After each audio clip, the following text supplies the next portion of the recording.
Hello, everybody. This is Dr. Mike Carberry, and I'm proud to bring you another webinar of updates in healthcare. And we have a very special guest today, somebody that is in the medical world, but just about every chiropractor should be aware of this person.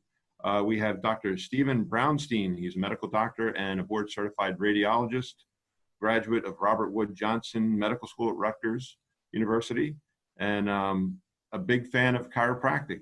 Welcome, Stephen. Good morning. Yeah, so you actually have a business partner who's a chiropractor, but your real claim to fame in the chiropractic world is you wrote the foreword for Yoakum and Rowe's book that every chiropractor swears by in school in radiology. Yes, I did. So how did you get that honor? Well, we have to go back a little bit. My first job was at Union Hospital, which was an osteopathic hospital. Yeah. One day I'm reading some films and this tall, bald guy comes in the room with some x-rays. Happened to be Dr. William Litter, who's a Dagmar chiropractic radiologist, and whose son was a resident, an osteopathic resident at the hospital. So we went over the case, and over time we became very good friends. In fact, when my dad passed, Bill became my adopted dad, so to speak. And Dr. Yoakum, Terry Yoakum, used to come into Newark to do lectures. And Bill, Dr. Lear, introduced me to Terry, and then we became good friends. Every time Terry came into town, we'd go to Bill's office, put up, teaching cases, and basically drilled each other. And then Terry was still going back and forth to Australia. When he finally settled in the States, he decided to write a textbook. And the one thing he couldn't get was an MD radiologist to write the foreword.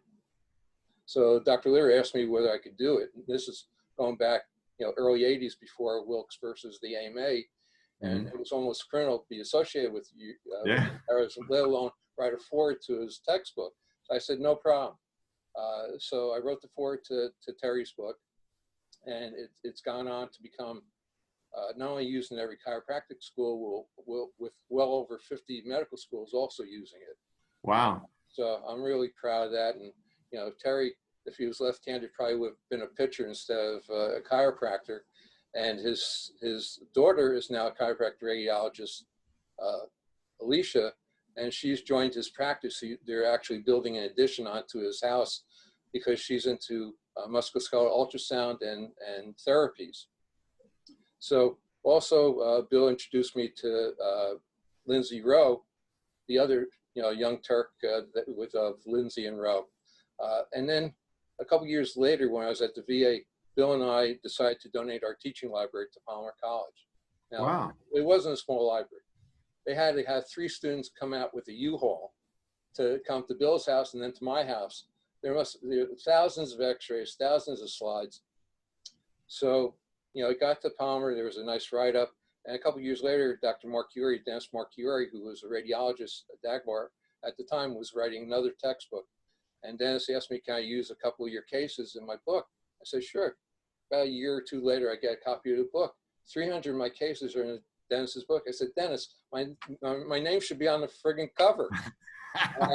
So I have the distinct honor to be a major influence on the 2 major radiology textbooks every chiropractor in the world uses. So, like I said, I could become friends with any chiropractor in the world as long as he has a bookcase. The thing is, when I was in school, I wasn't the smartest guy in school, but I did my work and I got my grades and I passed. But when I got out of school, I started seeing a high volume practice. We were doing 700 visits a week, and I saw so many X-rays that book became my Bible. And I kept looking stuff up because I see something on X-ray, I'm like, what the heck is that? And it really was an essential tool for me to be successful at what I was doing. So I appreciate the work you've done. You were actually friends with chiropractors before it became cool to be friends with chiropractors. So it's an honor to have you on the show today. I've seen it all. When I was a radiologist at Union Hospital, we were basically forbidden to do referrals from chiropractors. Now, since MRI, the radiologists are begging chiropractors to refer their MRIs to them because now they can make money off chiropractors. Before, they were like the plague. Right. Which, honestly, I've been a chiropractic patient since probably when I was at Union Hospital. Actually, it was an osteopathic manipulation then. But then Bill manipulated me, and most of the people that worked for me are Palmerites. Dr. Kronk and also Dr. Siafi, who's one of my partners in the imaging center, Dr. Puglisi, which works with us with spinal kinetics. They all went to Palmer. So we all have the same, my back is used to their hands on me. Yeah, yeah. I went to Life, which was a sister school to Palmer. So, but they're all good schools. I've met good chiropractors from just about every school there is. And, it's time for chiropractic to step up and take its role in healthcare. And I think that we see that happening. So tell us a little bit about your career. I understand how you got involved in chiropractic, but what you've been doing and your impact on healthcare. Okay, well, since I guess 1997, I've been in private practice, and I've either owned or been medical director over 30 imaging centers in New York, New Jersey, and Minnesota. I've given MRI certification courses for New Jersey Association of Chiropractic. And about 12 years ago, I was introduced to digital X-ray mensuration. In other words, measuring intersegmental motion by placing points on 5 points on each vertebra and having a computer generate a report. We used software someone else developed, and it was clunky and some other problems, but it happened that Dr. Kronk was using the same software. So I happened to call the person that was distributing the software, and Jeff happened to be in with him, at his house. So, talked to Jeff, and I kind of got a sense that, sooner or later, I want Jeff to come on board, because Jeff had his own digitizing service. Mm-hmm. He actually was in practice for 15 years, used this technology, basically ran his whole practice centered on spinal ligament injuries. And he had to move back to Minnesota from Washington because of family matters, but he decided he's going to strictly do this digitizing service. So about 10 years ago, Jeff joined us. We brought Jeff on board.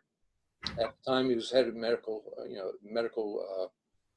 head of education for our company. And, last 5 years, he's been CEO. He basically runs, we're in all 50 states, and he runs 48 states. I run New York and New Jersey. But Jeff has produced more information than, he has 80 hours of didactic stuff that he's dwindled down. He does 20-minute presentations to attorneys. And he was the one that came up with, when somebody's injured, there's a force and then there's deformation of tissue or injury. And if he asks either a doctor, chiropractor, or lawyer, when you get injured, motor vehicle accident, acceleration, deceleration, what are the lesions left behind? Like deers with the headlights. There's only basically 3: fracture, disc, and ligaments. Mm-hmm. And the problem is, not a problem. Fracture we diagnose by X-ray or CAT scan or MRI. The MRI is great for discs, but discs are only 23 of the 220 so many ligaments, and there was no way to really properly diagnose the spinal ligament injuries until the computers came along, and now we developed our own computerized radiographic mensuration analysis, CRMA. We trademarked the name, and we have providers from all 50 states sending us x-rays, and they have to be stress radiographs, flexion, extension, cervical, and lumbar. And we plot the points, and computer spits out the report. And frankly, since MRI, it's the most exciting thing I've come across, because it's such a simple test that's universally available. Wherever there's an x-ray, and there's x-rays all over the world, as long as you can do stress radiographs, we can do the procedure. And it drives all care paths, because it's like a Swiss Army knife. The manipulative therapist, chiropractor, osteopath, PT, helps them. Regenerative Medicine, which we'll talk about a little bit later on, helps them. Surgery, in order to get fusion applied or allowed, you had to meet certain criteria. One of them is these measurements. They had to be in excess of a certain amount of measurements based on, all this goes back to the AMA guides permanent impairment. They came up with consensus numbers. What's normal motion, what's abnormal motion, what's severe, what they call alteration of motion segment integrity, or spinal instability. And that's different at each level of the spine, correct? Or Well, a lot of different levels? it's different. In the cervical spine, there's set 3.5 millimeter translation, greater than 11 degrees angulation. In the lumbar spine, it does vary by level. You are correct. And also sports medicine, return to play parameters. If you look up the guides, they use the same measurements. Right. 3.5 millimeter translation. Kid has to go for therapy until he's better. So we're really proud in that we've identified and created something that is universally available, objective, non-biased, third party, which I truly believe has to be. Right. That's available to everybody, and it helps drive all care paths. It's a perfect model for your model, if I can use that term. I can, as you're speaking, I can see it plugging right in because, I know that a lot of times surgery is done subjectively, and that's not good for anybody. And our whole mantra is least invasive to most invasive. We're not saying you should never do most invasive. Obviously, if somebody's L5 translates much more than 5 millimeters, they have total instability. That would say, I'd say, you need to talk to a surgeon. Right. But there's a lot of times when people just say, yeah, it looks like you need to do surgery, and they don't actually use objective criteria. And the old days of taking the clay marking pencils, we used to use with the measurements on the x-rays, and so you're saying this is all computerized now. You just click on the points and it measures it. And you got the definition, whether it's a candidate for surgery or not. Right. The wax pencil, if you measure, it's 2 millimeters. Now, if you have to be accurate to a 10th of a degree and a 10th of a millimeter, how the hell can you use a 2 millimeter marker to do that? Exactly. But so you mentioned, and I just did a podcast entitled "Why I Love Chiropractors," and the main thing was, one, they help patients without the use of drugs, and try as best they can to keep them away from the surgeons. Because I had back pain myself. I had a herniated disc. I was about to have surgery, and I said, "Stupid, you see the results of the surgery. You've been looking at MRI since 1984. You see the results. There's either bad or worse results. There's no good results." And that's your mantra. What you've developed, this wonderful program with systems in place. That the nice thing about it, we have two things. We have the technology, and Dr. Kronk actually has taken that technology and devised a standardized protocol for working these patients up, as well as online courses to educate the doctors and the attorneys. So we have basically soup to nuts, done for you program that could easily be plugged into your pre-existing chronic model. I know you do some acute work, but just, for argument's sake, you have 500 clinics roughly, and they each say, for argument's sake, see 1,000 patients. For argument's sake, 10% of those patients are going to have motor vehicle accident or be injured each year. So 100 of those patients, or 10 a month, need acute evaluation or haven't been evaluated at all. It's almost like a quote unquote post-mortem that you already had the accident and you want to know what's wrong. Right. They haven't been evaluated for spinal ligament injuries. So the test can be done even, 3 times: acute, or 3 different scenarios: acute, somewhere in between, or actually as a post-mortem, almost like a plaintiff IME, where the lawyer wants to know exactly how damaged his client is. We can establish, he has spinal instability, he has aberrant motion, he has pain, sensory and motor findings at that level, so he has spinal instability. These injuries are permanent. They do not go away. In fact, the AMA, in their guides to permanent impairment, rate, if you have alteration motion segment integrity or spinal ligament instability, it carries a higher whole body impairment than 2 discs or surgery. So it is the most important diagnosis that has to be treated, because undiagnosed, untreated leads to chronic pain.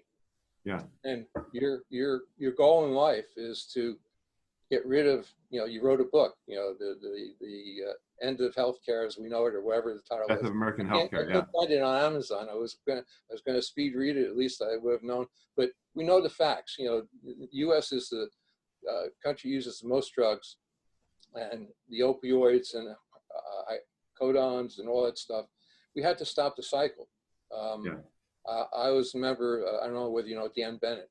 He formed the National Pain Foundation, and he was trying to raise awareness using NASCAR.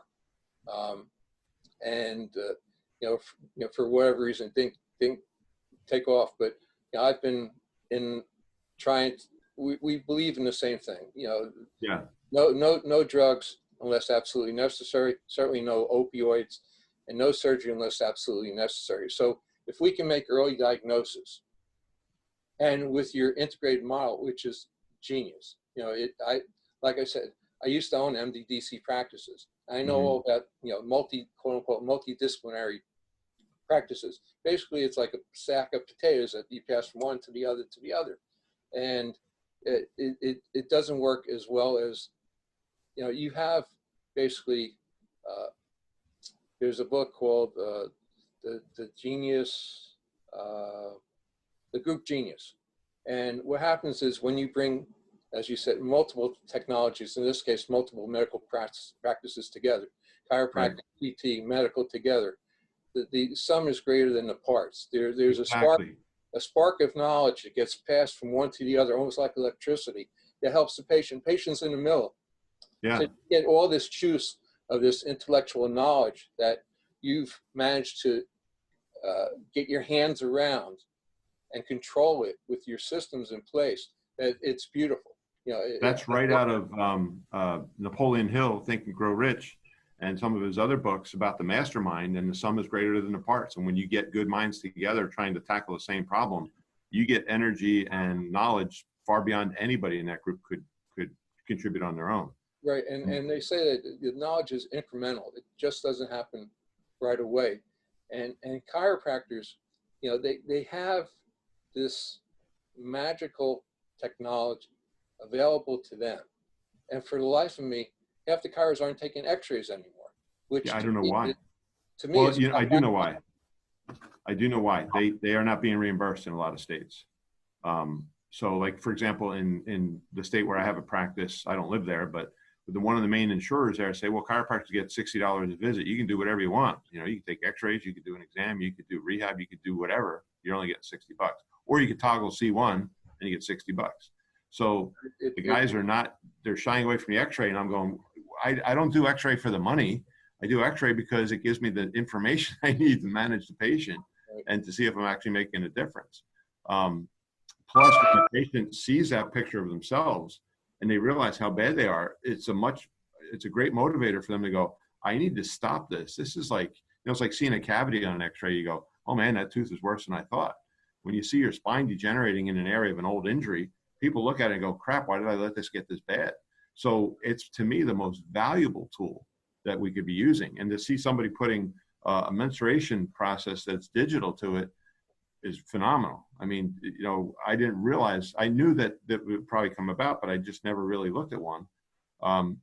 So this is really, really important for our profession and for integrated model. No, absolutely. In fact, we're probably 3 months away from launching artificial intelligence platform with CRMA on it, because that's the next thing. But I know you do your review of findings with patients. Yeah. And you go through, you'll show them the x-rays, but it's much more convincing if you have measurements, objective documentation. Yeah, I agree. We talked about MRI a little bit, and besides MRI, not really designed to look at, unless you do specialized studies such as craniocervical imaging. The other problem is, you have humans interpreting the films. And up until probably 2004, there was no standardized definition what a disc is, a bulge, a herniation, protrusion, extrusion. They finally, in the lumbar spine, came up with standardized nomenclature. To this day, there's none in the cervical spine. So one radiologist can read a bulge, the other one can read a herniation, and it's a matter of interpretation. But another good thing about the CRMA, or the spinal ligament injuries, if you diagnose spinal ligament injury and you have a disc abnormality at the same level, actually, it's not subjective. One test is not subjective, and actually protects the disc case. That the same shearing compressive force that caused the herniation also caused the spinal ligament injury. Also, they've done studies where they compared extension radiographs, and the percentage of cases had positive MRI. And there was very high positive predictive value and negative predictive value in, if you had a spinal ligament injury, there's over 95% chance that you had a herniation. If you didn't, there's over 90% chance that you didn't have a herniation. Right. So that, and also, we were taught first day radiology, you see what you look for what you know. Well, two problems. One, most doctors aren't looking for these. And two, they don't know how to look for it, because we actually published a study in 2015 where we looked at 100 sets of x-rays, cervical and lumbar, sent them out to a board certified radiologist to interpret. We also did CRMA, computerized radiographic masturbation analysis. There was 27 ratable severe sprain findings on CRMA. Radiologists found 0. Really? So, and I went back, I looked at the cases, I would have missed 50%. I know what to look for. So one, they're not being looked for, and two, they're not being, they can't be diagnosed unless you use a specialized computer program. Because if you plot the things, the conversion point is off the screen. So unless you have a specialized computer program, like we've developed, you're not going to diagnose these things. So I'm really proud of the two things that we've come across or developed. One, the CRMA test, and in fact, Dr. Kronk has used the technology to develop a system that can plug into your system to really help both of us attack the thing that we have in common, that's pain and the opioid. So what you're saying is, with an existing digital system, you could plug this in. Does it have to be an existing digital system, or? No. We have, there's still doctors sending us x-rays, sending us this, or electronically transferring either from their office if they have digital, or from the imaging center that they work with. We've done all. When we first started, it was mostly film. Now 95% it's digital, either on disc, CD, DVD, or through point-to-point from imaging center or a doctor's office to our server. Right. The cost of the digital units have gone down significantly in the last decade. So a lot of our guys have them. And the reason a lot of our guys have them is because we found that when a medical person, even if it's a nurse practitioner or PA, orders the films or orders the x-rays, they usually get paid for it. So our guys are using them more. I tell them right off the bat, excuse me, you need to use that.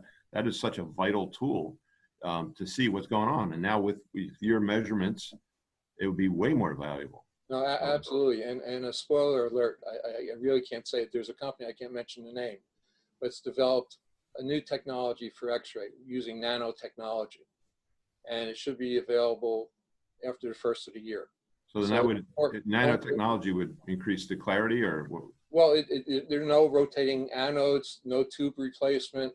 And it's a model that is going to be very inexpensive. I can't go into more details because I'm forbidden, but it's something where every single one of your clinics would have an x-ray unit in, and could really blow this up.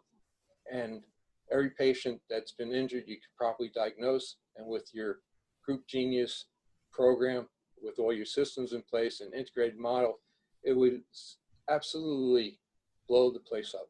That you'd be able to do what you want to do while you wrote that book. Yeah. And interesting thing about that book, the reason it disappeared from Amazon, they were, we were going to print it. They were printing it. But then without any explanation, one day they just said, we're not printing this book anymore. And they wouldn't even answer our emails. And one of my family relatives who apparently was doing business with them said, oh, well, they got into the pharmaceutical market. That's why they're not going to print your book. So we do still print it, but we print it here in-house, and people have to get it through our website. So if you need a copy of that, I'll make sure you get a copy. Absolutely. We're on the same path together. Okay, good. So so tell me about, we touched on this, MDs and DCs working together in integrated practice. Can you elaborate a little bit more on that in your experience, and then also how your measurements would be applied in that? Since, just so you know, I'd say about 10% of our clients are strictly PI, but I would say probably about 50% see some PI because they have patients that get in car wrecks, like you said. So in your experience, what do you see as that model compared to the traditional model, and how would your instrument work with that? Well, first of all, let's go back a little bit to the days of where chiros were before MRI, let's put it that way. Mm-hmm. And a chiro's biggest fear was sending a patient out to another practitioner like an orthopod. Right. Because one of two things would happen, or one of three things. Only one good, the patient would come back.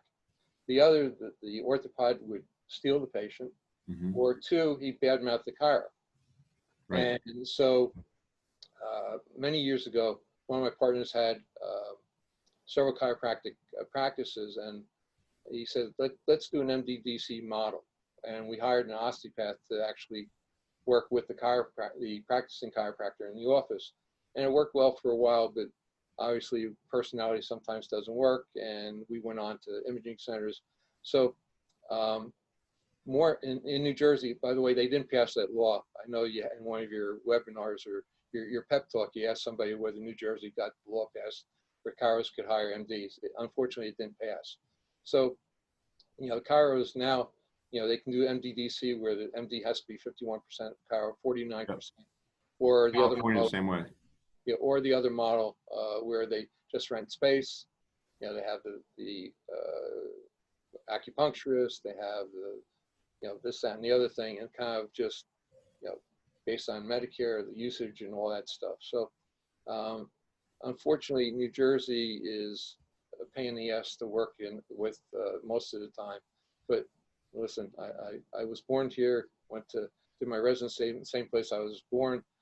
So I'm here in New Jersey. But as far as getting back to your question, I think this, as I said, the CRMA is a Swiss Army knife. The information can be used by everybody in your care path, by all the care paths.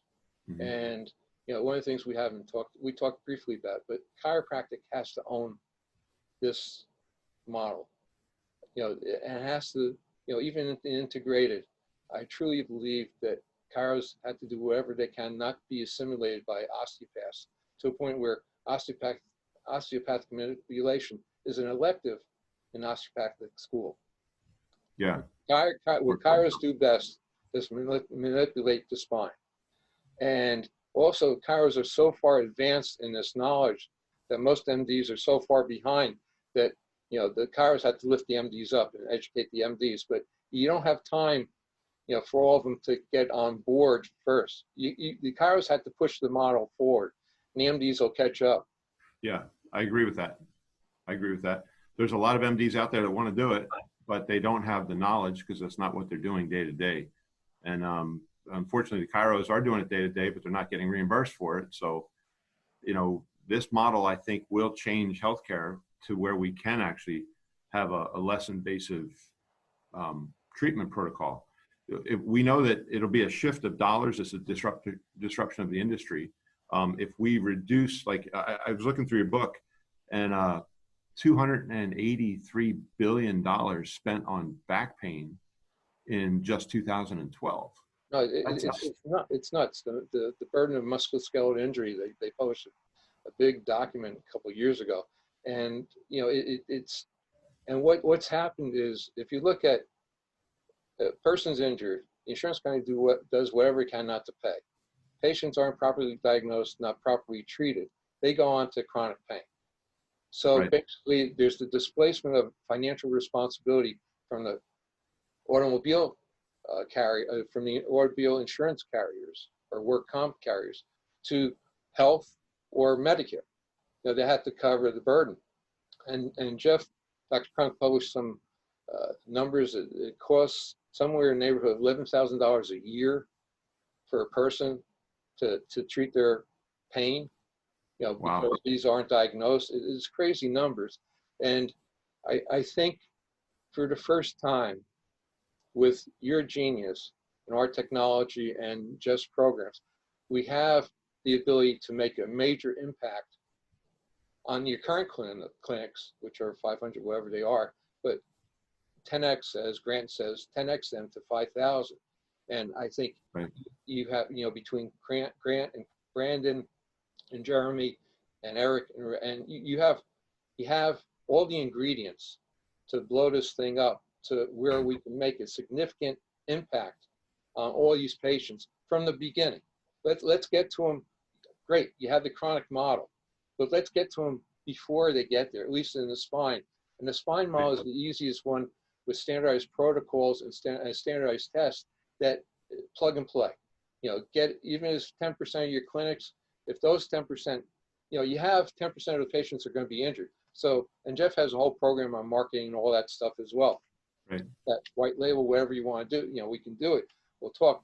But just your current clinics and the population that you're currently serving, whatever number it is, say it's 100,000 patient lives, 10,000 of those patients will be injured by motor vehicle accident or work-related injury, slip and fall.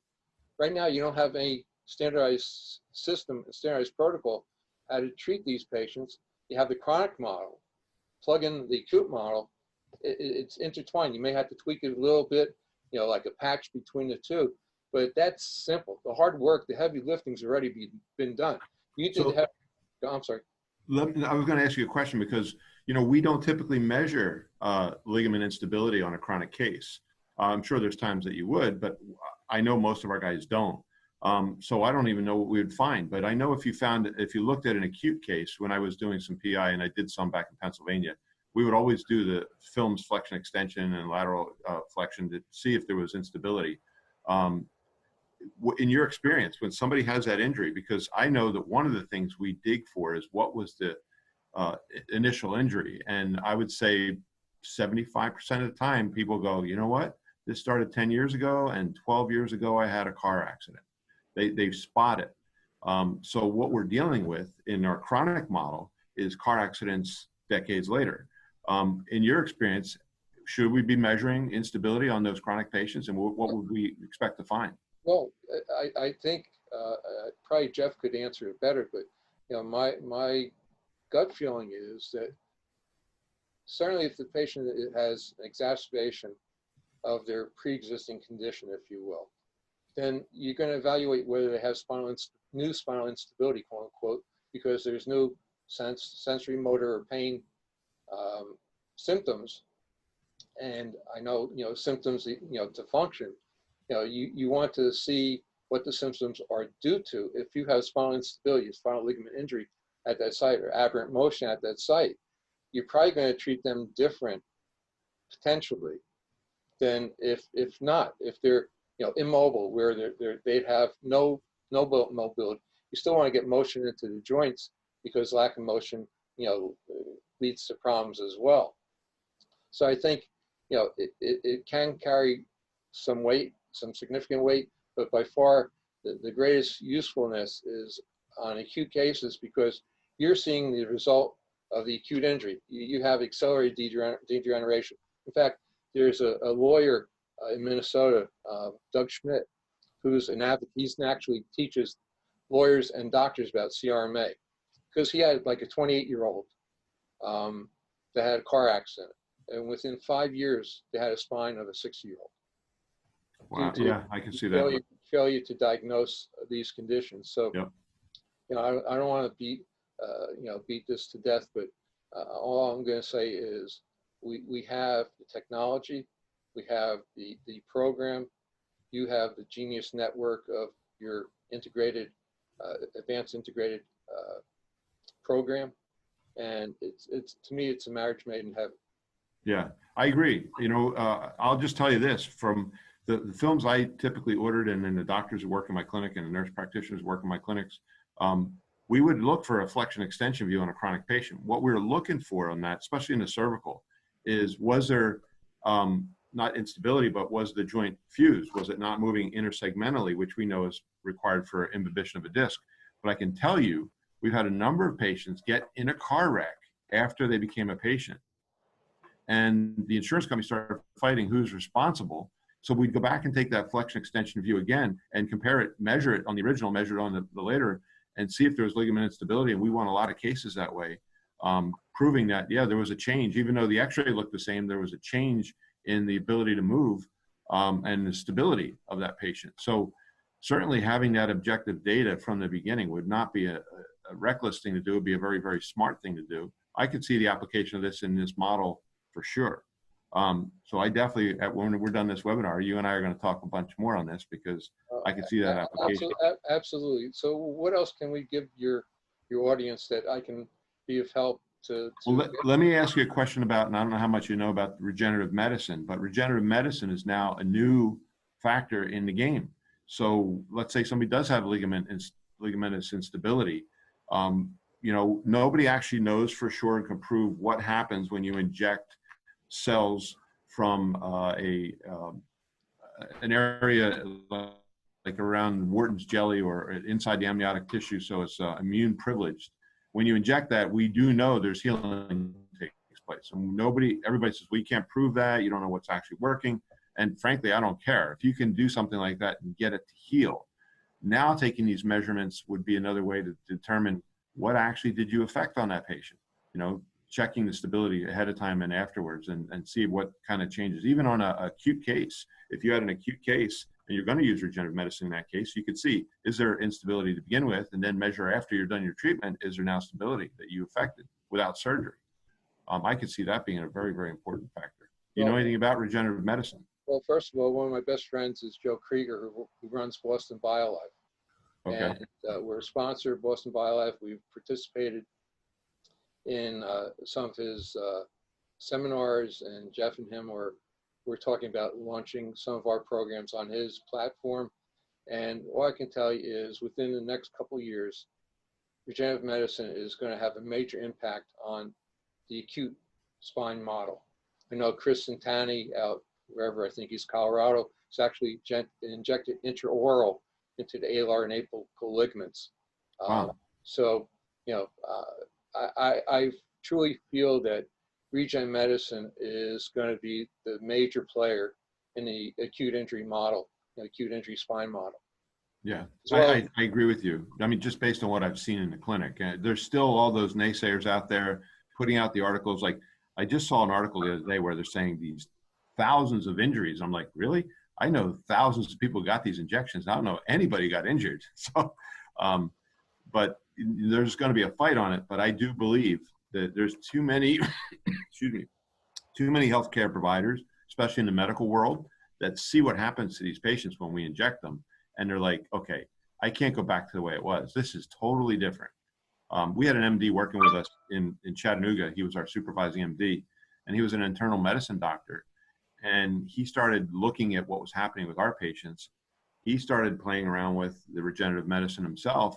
And one day he came to me and said, you ruined me. I can't go back to family practice. I'm quitting my job and I'm starting a regenerative medicine clinic, because how can I go back to doing what I did before now that I know what this stuff can do?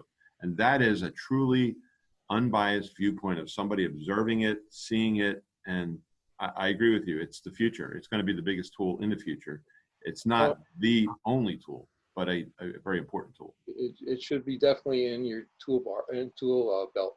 But I know in one of your podcasts you mentioned Arkansas and the work comp, and I think it's Walmart. Well, one of my good friends, Morgan Pyle, was instrumental in Dave Harshfield, Dr. Harshfield. Yeah, I know that. Yeah, David. Dave, I call him Superman. He calls me Batman. You know, he's truly a kind of a, you know, he's a jack of all trades. He's a genius also, but I know they worked hard to get that approved, and you know, it's a little. There's a glimmer of light that what we have to do is push through and open that door wide open. Yeah, you know, I'll tell you an interesting story. Years ago, I went to tour a regenerative medicine lab. And it was a very prestigious lab. And I went there and they said, well, there's another person going to be on the tour. There's two doctors, you and this guy, Dr. David Hirschfeld. So I was like, hey, hi, how you doing? We met each other and we sat and ate lunch together. Very interesting guy. And he's gone far in his career, and he was very instrumental in that law in Arkansas. So, okay, we've covered an awful lot. Anything else you want to add to this conversation? Well, I think going back to chiropractic is that they have to lead this charge, because until the MDs know how to diagnose and treat, not use drugs, then the MDs and the big pharma are accomplices in this chronic pain and opioid crisis. And doctors didn't go in medical school to kill people, and Yeah. that's what is happening by not properly diagnosing and properly treating these patients. We are starting to make inroads in that venue. We've had a number of surgeons reach out to us, and actually a couple became clients in the last year. We've had a number of nurse practitioners reach out to us. One of my clients hired a surgeon, and she wanted to come down and check out my clinic, and I was in there with her. This is about 4 or 5 years ago, and she was brilliant. I mean, this girl studied at NYU, and she was brilliant. And I said to her, Jane, why don't you want to be a surgeon anymore? And her answer just really stuck with me. She said, I see the national data banks. I'm at NYU. We have a 75% failure rate. And I didn't go to school to put all those years in to be a 75% failure rate. I was like, now that is a doctor with integrity. So yeah, there is a lot. That's one of the things I love about the integrated model is there's great doctors on both sides of the fence, and they want to help people. They want to do the right thing. And we're more powerful as a group than we are individually. Because like you said, the sum is greater, or the power is greater than the sum of its parts. And that's what we're trying to do. So I'm really glad you reached out to me. This was a very interesting webinar, and definitely you've got me thinking about stuff that I want to talk to you more about. In Good. closing, is there anything else you want to add? No, keep on doing what you're doing. I'm a fan. I'm right behind you. Whatever you need from myself, Dr. Cronk, Spinal Kinetics, just let us know. We're okay. And if somebody wants to reach out to you, how do they reach out to you? okay. Well, my best number is, my cell number is 973-979-6630, or they can go to Dynamic Medical Imaging LLC.com or thespinalkinetics.com. Okay, great. Well, it was a pleasure to have you on the show, and I'm looking forward to meeting you in person and carrying this conversation on in the future. Great. Thank you. Okay. Thank you. Okay.